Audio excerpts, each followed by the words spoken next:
itam si leneen du côté de la régie exactement daa destiné ba tey si mbiru ki nga xam ne que moo di Farba Arfan Sang yaa ngi doon tudd ki nga xam ne que moo di Aïssata Sall moom nag mu daal di addu jëmale si li nga xam ne que moo di la levée de l'immunité parlementaire bu ki nga xam ne que moo di Farba Ngom. Elle a affirmé que le groupe parlementaire Takku Wallu Sénégal s'y prépare maanaam ñu ngi préparé exactement li nga xam ne que moo di loolu parce que jàpp ne nag loolu du yoon benn yoon ñu daal di li nga xam ne que moo di justement wàcce Farba Ngom si poste de députation en tout cas. Des transactions suspectes et une enquête en cours d'après le journal Libération. Au moins 11 entreprises et personnes physiques seraient impliquées dans cette affaire qui remonte à la période 2021 et 2023. Farba Ngom figure parmi les bénéficiaires présumés de virements effectués par Tahirou Sarr, un acteur central de ces transactions. Le procureur financier a annoncé l'ouverture d'une information judiciaire allant dans ce sens. Alors Arfan li mu bëgg mooy que ni su que ni yëf yi mi ngi si kanamu yoon ak wàllu yoonal Aïssata Sall ma ni kon jàpp na ni procédure bi déjà baaxul te itam ñoom ñu si daal di préparer au davantage maanaam au risque justement d'assister à un blocage ni que li nga xam ne que moo di vendredi foofu si waanug Assemblée nationale quand on se fait justement de ces propos. Non xam nga moom elle parle parce que dafa far. Elle est avec elle est la présidente. Du groupe parlementaire de Takku Wallu. Moo tax muy wax ci côté boobu mais elle ne parle pas selon la procédure normale. Ban procédure la ñuy moo baaxul. Ban procédure moo baaxul. Ils ont installé la commission. Dama ne xam nga fàtte xaju fi. L'enquête est en cours. Non may ma ñëw.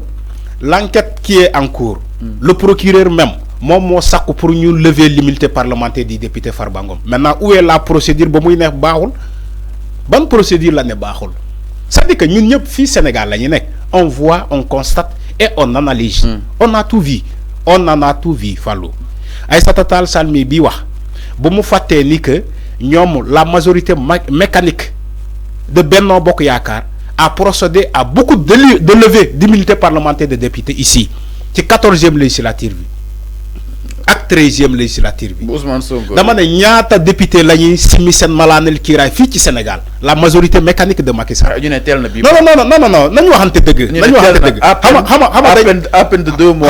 xam nga ça n'a rien à voir à peine 2 mois wala 8 mois wala 6 mois wala 9 mois. Si pour des besoins d'enquête war nañu simi malaanul kiiraay député on doit le faire conformément à la loi. Conformément à l'article 51 du règlement intérieur de l'Assemblée nationale ou bien conformément à l'article 61 de la Constitution. On le fait selon les règles. Donc, il ne faut pas que pour des besoins de politique, disent non, dafa tel, voilà respecter une procédure, voilà la procédure est nulle. Il n'y a aucune procédure qui est nulle. Jusqu'à présent, ils n'ont pas bafoué les règles. Ils n'ont pas bafoué les règles. Xam nga fan ngay waxee procédure bu nit bu fekkee dañoo brûler toutes les étapes ñu dem ci directement ci séance plénière ñu ne ci koo tak ñu voté la majorité de Pastef voté ñu ne léegi Farba Ngom simil nañu ko malaanu kiiraayam xam nga bu fekkee def nañu loolu sans même convoquer le bureau de l'Assemblée nationale comme El Malick l'a fait hier sans convoquer comment dirais-je la conférence des présidents comme il l'a fait hier sans même créer une commission ad hoc bi war a déglu d'abord le député avant ñu procéder ci séance plénière bu fekkee étape yooyu defuñu ko dans ce cas on va parler librement que la procédure est nulle mais comme ils ont respecté toutes ces étapes là man je ne vois pas comment un Aïssata Sall peut dire que la procédure elle est nulle elle le dit sciemment parce que c'est de la politique. Elle fait partie d'un groupe parlementaire bu tudd Benno Bokk Yaakaar wala Takku Wallu avocat là. Non, du avocat. Avocat, ça n'a rien à voir avec l'Assemblée nationale. Avocat, mën nga dem ci les tribunaux. L'avocat, c'est réservé pour les tribunaux. À l'Assemblée nationale, c'est pas un avocat. C'est un député. C'est un député à l'Assemblée nationale. Donc, moi, je suis désolé. Je ne vois pas où la procédure est nulle. Je ne la vois pas. Je ne vois pas. Maintenant, des gens peuvent le dire pour des questions politiques. Là, je suis d'accord. Parce que même le député, avant tout, il fait partie d'un groupe de politique. D'un groupe de politique. que ce soit les députés de PASTEF, que ce soit les députés de Takualu. Mais quand vous êtes tous à l'Assemblée nationale, vous êtes tous des représentants du peuple. Vous êtes tous des représentants du peuple. Il n'y a pas un député de PASTEF à l'Assemblée nationale. Il n'y a pas un député de Takualu. Vous êtes tous des députés du peuple. C'est la représentation nationale. Donc El Malick Ndiaye était obligé pour me convoquer le numéro. Mais sous demande des gardes des Sceaux. Parce que ça me souligner sous demande des gardes des Sceaux, le président de l'Assemblée nationale est obligé de procéder à la levée de l'immunité parlementaire du député Farba Ngom sous demande des autorités judiciaires. Aïssata Tall Sall lu muy wax ni day roubé mom mo la gëna xam ni que lolu da fay am mom day roubé Aïssata Tall Sall mo la gëna xam ni que lu ñuy def ni jalkati wuñu ben yoon parce que je parle en connaissance de cause. Elle a été garde des Sceaux. Aïssata Tall Sall bu len faté lolu ci 14e législature bi Aïssata Tall Sall a été garde des Sceaux. C'est elle-même qui est allée à l'Assemblée nationale pour défendre la loi de l'amnistie. C'est elle. C'est elle, Aïssata Tall Sall. Dama ne ci 14e législature bi ak 13e législature bi ñaata levée d'immunité parlementaire moo amoon Assemblée nationale ñaata ci jamono Macky Sall ñaata député la ñuy simmi seen malaanal kiiraay. Aucun Sénégalais n'a parlé. Pourtant, ils n'ont pas respecté les étapes. Ils n'ont pas respecté les étapes. Macky Sall parlait de fast track. Bien sûr. Fast track bobu la ñu yobone Assemblée nationale di semi ay mbalane ki ray ay député ci yama neex parce que ñom ñoo amone majorité mécanique. Faté xaju fi hein. Nañu waxante deug. Ñun ñëpp Sénégal lañ nekkon.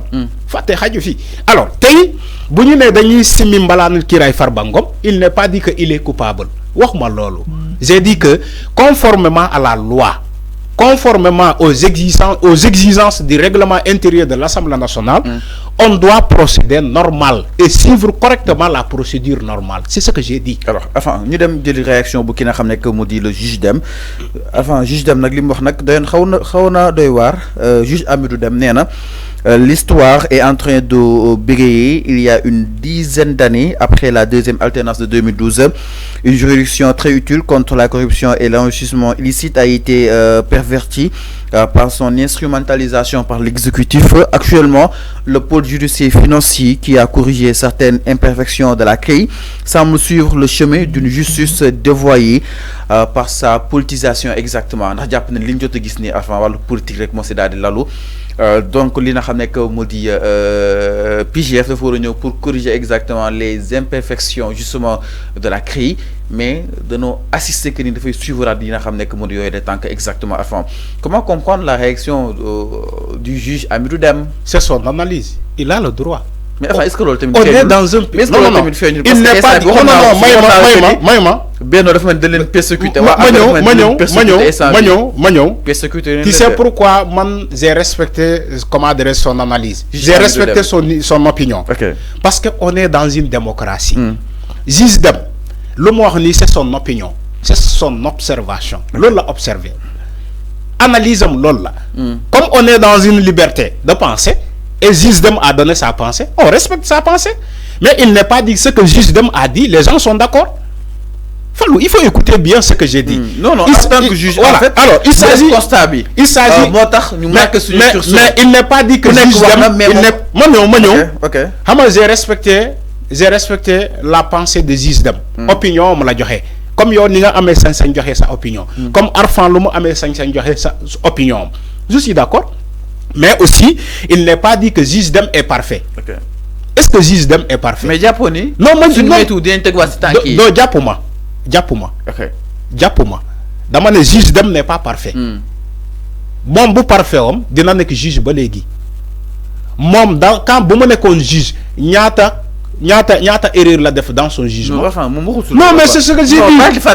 Nul n'est parfait. Hamadami nañu waxante deug. Ce juge Dème là di ngay wax ni. Ce juge Dème bi ngay wax ni ñun fekkee nañu fi ba mu nekkee juge ñaata erreur de justice la def ñaata est-ce qu'il est parfait ñaata erreur de justice la def Simbi. Moi, je suis d'accord avec son opinion, mais il n'est pas dit que lui, il est plus royal que le roi. Il n'est pas plus royal que le roi. Le juge d'am bi ngay wax ni donte xalaatam la joxe man je respecte xalaat bu mu joxe mais il n'est pas dit que mom lu mu wax lolu mo am mom nu mu amé sañ-sañ joxe xalaatam mom juge d'am benen juge wala benen citoyen lambda de ce pays non na amé sañ-sañ joxe xalaatam. Tu sais pourquoi? Tu sais pourquoi, Fallou? Parce qu'on est dans une démocratie, dans une liberté de pensée, d'idées. Réubi nañ ko waxtané té lolu moy Sénégal. Les opinions sont diverses. Qui dina joxe opinion, qui joxe opinion, qui joxe opinion. C'est ça la démocratie et c'est ça aussi le Sénégal. Moi dama respecter la pensée ou bien mom xalaat bu mu joxe mom juge dem mais dafa bañ rek ñi basculer aussi justement ces imperfections de la CREI bo xamni itam ñoo ko doon corriger mais dafa mel ni ba tey ñi ngi ci concrètement alors ñu daal di ñu itam ci leneen ginaaw li nga xam ne que moo di wàllu woowu noonu donc nag